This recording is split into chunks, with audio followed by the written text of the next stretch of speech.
রাত গভীর, শহর নিস্তব্ধ, সব ঘর বাড়ি ঘুমিয়ে পড়েছে, কিন্তু একজন মানুষ জেগে আছে।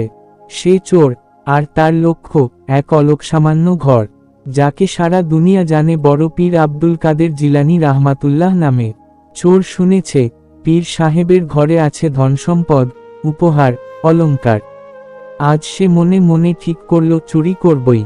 দেয়াল টপকে সে প্রবেশ করল সেই পবিত্র ঘরে, কিন্তু তার সামনে যা ঘটল তা ছিল কল্পনারও বাইরে।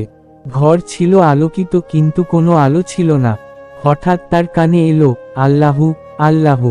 তিনি দেখল একজন বুড়ো লোক নামাজে দাঁড়ানো, চোখ বন্ধ, এমন একটা নূর মুখে যে চোরের গা কাঁপতে লাগল।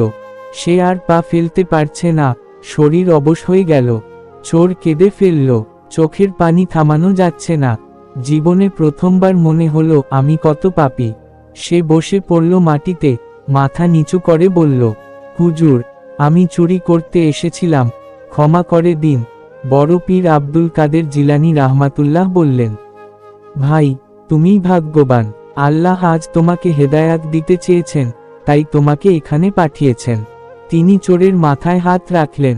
সেই চোর এরপর আর কখনো চুরি করেনি, বরং একদিন আলেম হয়ে উঠেছিল। আল্লাহর পথের এক দায়ী।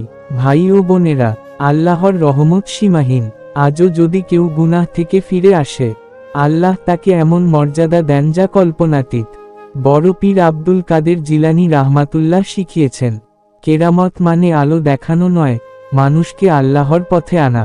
তাওবা করো, আল্লাহর দিকে ফিরে চলো, হয়তো আজ রাতেই তোমার জীবন বদলে যেতে পারে।